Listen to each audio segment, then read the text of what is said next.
어떤 할아버지가 암 진단을 선고받았습니다. 암 진단을 받은 그날부터 이 할아버지가 갑자기 난폭해지기 시작했습니다. 식구들을 향해서 욕을 하고 또 주변의 이웃들에게도 욕을 마구 하는 것이었습니다. 그리고 아무도 만나려고 하지 않고 병원에 입원해서도 여전히 만나려고 하지 않았습니다. 그리고 이제 자기를 간호하고 있는, 치료하고 있는 의사와 간호사들에게도 포악하게 대하기 시작하였습니다. 그래서 어떻게 도와야 할까? 옛날 친구들을 불러서 그 병실 안으로 들여보냈지만 친구들도 별로 도움이 되지를 못했고요. 또 소리를 오히려 내서 친구들을 쫓아버리고 말았습니다. 또 이 할아버지와 절친하게 지냈던 은사들을 또 보냈지만 은사들도 별로 소용이 없었고요. 그가 나가고 있었던 교회 목사님을 보냈더니만 목사님도 별로 소용이 없었습니다. 카운슬러를 돌려보내도 소용이 없었고, 그런데 그 동네에서 그 할아버지가 가끔 공원에서 산책할 때 만나던 동네 소년, 어린이 꼬마 하나가 있었는데 할아버지가 병실에 입원했다는 소식을 듣고 쫓아왔습니다. 그래서 그 식구들이, 할아버지 식구들이 호기심으로, 반호기심으로 그래 네가 한번 들어가 볼래 해서 그 아이가 할아버지를 만나러 갔는데 한 20-30분간 시간이 지나고 할아버지를 만나고 나왔습니다. 이 소년을 만난 다음부터 이 할아버지가 갑자기 태도가 누그러워지면서 부드러워졌습니다. 그때부터 사람들도 만나기 시작하고 이야기를 시작하는 것이었습니다. 너무 이상해서 그 어린 소년을 붙들고 식구들이 물어봤습니다. 야, 너 그 할아버지랑 무슨 이야기를 그렇게 했니? 그러니까 그 어린 소년이 고개를 까우뚱하면서 저 아무 얘기 안 했는데요. 그래도 네가 무슨 얘기를 했을 것 아니냐? 글쎄요, 저는 뭐 그냥 할아버지하고 그냥 같이 울었습니다. 이 할아버지의 아픔을 나의 아픔으로 느끼는 순간 더불어 껴안고 울던 그 순간 할아버지를 둘러싸고 있던 그 장벽들이 허물어졌던 것입니다. 그러면서 할아버지의 마음에 치유의 능력이 흘러들어가며 그 마음에 새로운 변화가 일어나게 되었던 것입니다. 우리 인생에서 경험할 수 있는 가장 최대의 비극은 외부 세계와 단절된 채 나만의 닫혀진 공간 안에서 혼자서 외로워하다가 쓸쓸하게 죽는 것이 인간이 우리 인생에서 경험할 수 있는 최대의 비극이 될 수가 있습니다. 오늘 말씀에서 예수님은 그는 귀가 들리지 않아 들을 수 없었고 그래서 말도 하지 못하고, 귀가 들리지 못하면요 말을 할 수가 없습니다. 그 외부 세계와 단절된 상태에서 살고 있는 어느 한 사람을 예수님이 만났습니다. 그런데 그가 사람들에게 이끌려 예수님 앞에 나왔을 때 예수님은 그를 보면서 말할 수 없는 궁율과 연민으로 그를 보면서 한참 쳐다보시다가 아람어로, 그 당시 예수님의 그 당시 쓰셨던 분명한 언어가 바로 에바다입니다. 이건 히브리어가 아니고 아람어입니다. 아람어로 에바다, 열려라, 그렇게 이 한마디 말씀을 하시니까 이 사람의 귀가 열렸고 혀가 풀려서 그때부터 듣기 시작할 수가 있었고 말을 하기 시작했습니다. 그래서 그때부터 이 사람은 외부의 장애물이 다 걷어치워진 상태에서 새로운 삶을 살기 시작했다는 것입니다. 그런데 이런 육체적인 장애보다 더 불행한 장애는 영적인 장애입니다. 귀가 있어도 우리는 듣지를 못할 때가 많습니다. 지금 나에게 말씀하시는 하나님의 말씀을 듣지 못하고 외롭고 답답한 나만의 세계 속에 갇힌 채 인생을 아주 답답하게 숨막히게 살아가고 있습니다. 예수님께서 갈릴리 호수에 이르렀을 때 사람들이 기먹고 어눌한 사람을 데리고 왔을 때 그때 예수님께서 그 사람을 조용히 다른 데로 데리고 가서 그 사람을 그 사람의 양쪽 귀를 막고 침을 뱉어서 그 손을 예수님의 손을 그의 혀에 대시면서 에바다 열려라 하니까 이 불쌍한 사람의 귀가 열리고 혀에 맺힌 것이 풀려지면서 그는 새로운 삶을 살게 되었던 것입니다. 그를 둘러싸고 있던 모든 장벽이 다 허물어지게 되므로 이 사람은 새로운 삶을 살기 시작하였던 것입니다. 오늘 우리들은 뭔가가 답답합니다. 뭔가가 안 들립니다.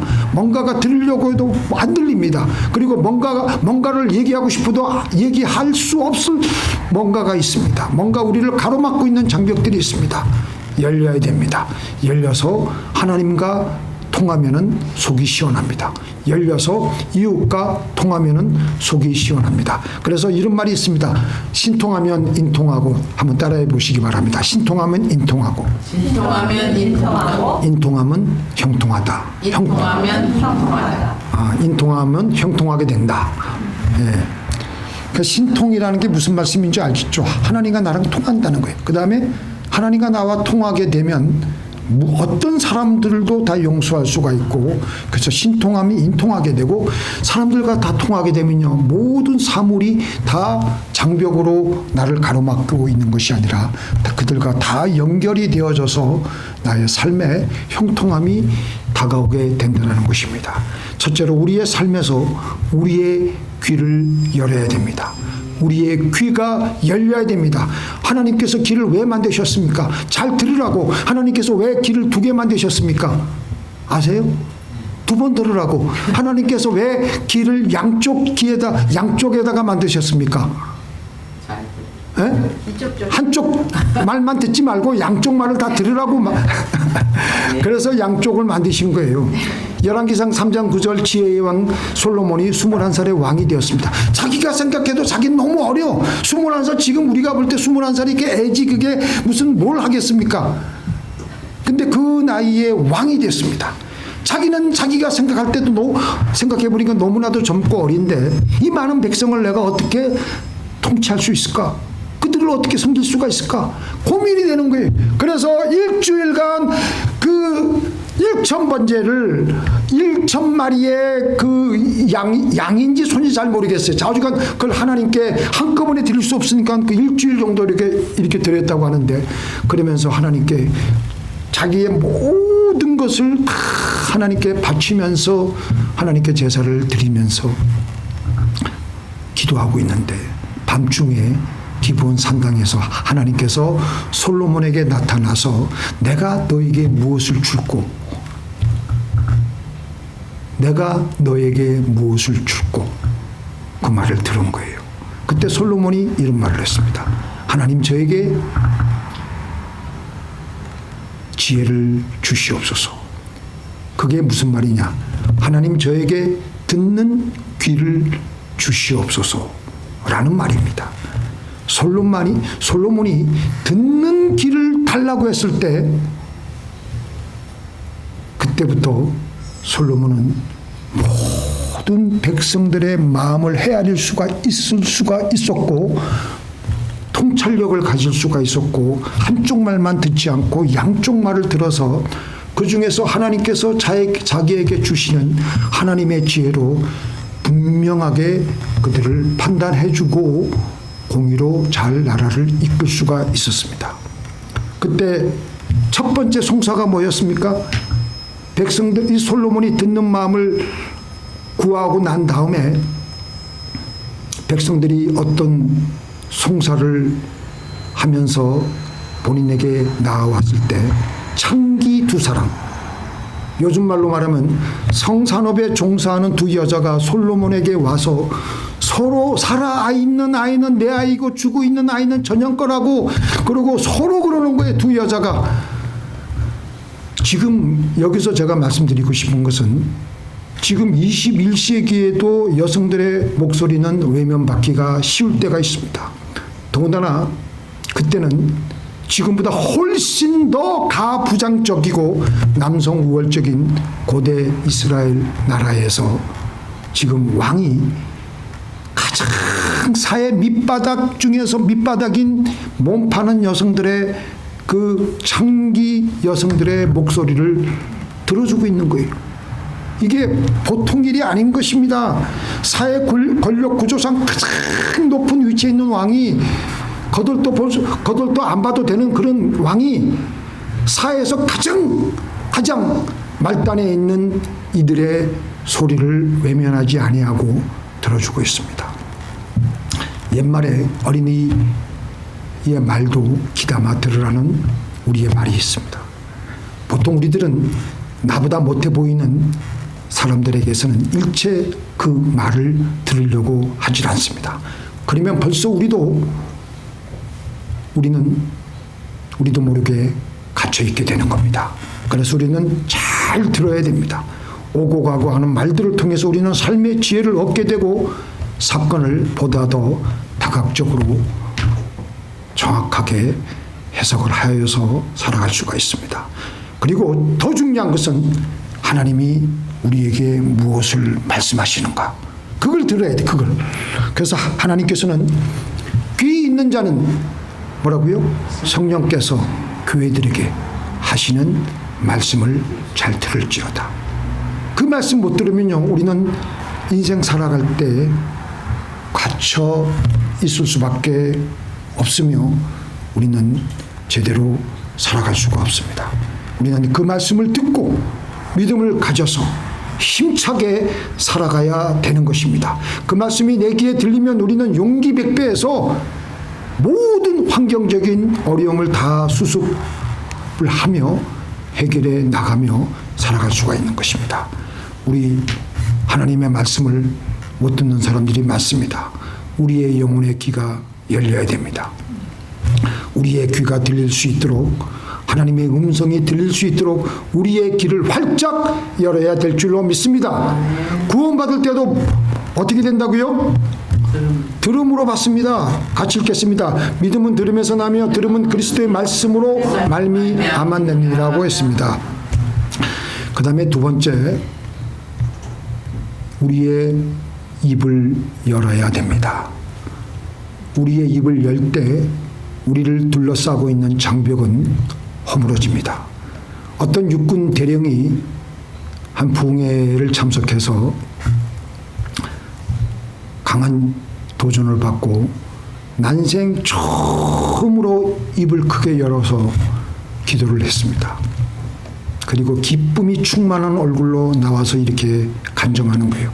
제가 지난 30년간 예수를 믿고 또 믿어왔지만 평생 소리내어 기도하지 않고 조용히 묵상 기도만 하고 지나왔는데 오늘 처음으로 입을 열어서 큰 소리로 부르짖으니까 내 심령이 뜨거워지고 성령의 불을 받고 이렇게 기쁨에 차 있습니다. 하나님 감사합니다. 그래서 통성으로 소리를 내어서 기도하는 거 정말 중요해요. 그렇게 기도할 때 우리는 그 기도가 보이지 않는 하나님께 우리가 하는 것이기 때문에 우리는 소리를 해도, 물론 하나님은 전지하시기 때문에 다 안다고 우리는 착각을 하는데 그렇지가 않습니다. 소리를 내어서 기도하는 거 정말 중요합니다. 그럴 때 기도의 줄이 잡히게 되고 기도를 하다가 처음에는 내가 기도하는 것 같지만 나중에는 하나님께서 폭포수와 같이 성령의 그 기도의 줄을 우리를 붙잡아 주기 때문에 하나님이 시키시는 기도를 하는 거예요. 그래서 다윗이 뭐라 그랬습니까? 성령이 내 입에 가득히 고인다 그랬어요. 성령이 나를 빙자하여 내 입에 말씀이 가득히 고였다 그랬어요. 그러니까 다윗이 소리치고 부르짖고 기도하다 보니까 성령이 충만해지다 보니까 그 입술에, 그 입안에 하나님의 말씀이 가득히 고이게 된 것입니다. 또 입을 여는 게 중요한 게요. 아까 우리가 구원받을 때 잘 들어야 되는 것처럼 구원받을 때에 입을 여는 것도 결정적으로 중요합니다. 믿습니까? 시작. 사람이 마음으로 믿어 이에 이르고 입으로 시인하여 구원에 이르느니라. 하나님은 우리가 마음으로 아무리 잘 믿는다고 생각을 해도 그것을 아직 하나님께서는 믿음으로 여기지 아니하세요. 그건 제 말이 아니니까 하나님 말씀이 그렇다니까요.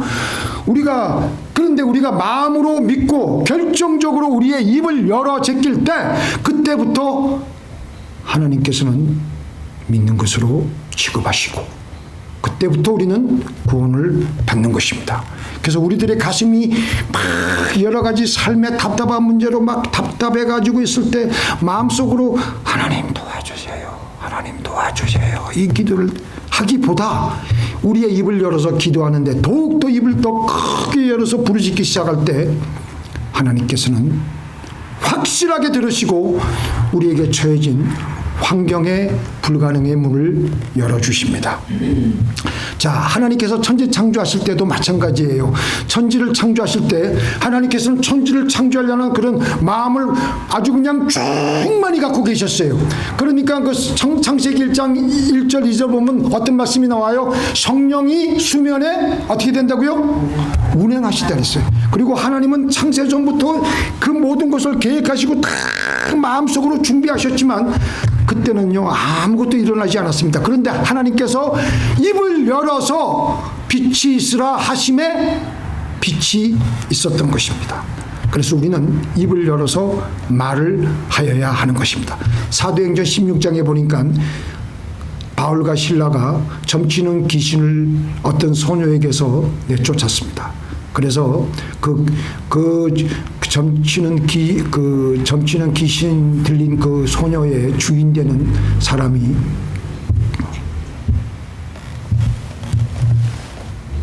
이들을 고발해 가지고 바울과 실라가 끌려가서 연락에 얻어맞고 이리 얻어맞고 저리 얻어맞고 감옥에 처박히기 시작했습니다.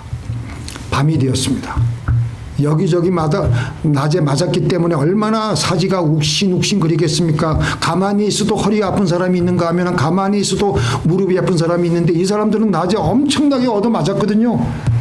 그런데 밤이 돼가지고 몸은 욱신거리지요, 붕통 터지지요, 억울한 마음이 있지요. 그런 마음 속에서 입을 열려고 하니까 입이 잘 열어지겠어요? 얼굴도 얼마나 얻어맞았겠습니까? 그러니까 얼굴도 그냥 여기 강대뼈도 맞고 여기 온 얼굴을 그냥 맞았기 때문에 입을 열려가니까 강대뼈가 욱신욱신거리고 그런데도 바울과 실라가 작정하고 입을 열어서 하나님을 찬송하기 시작했습니다.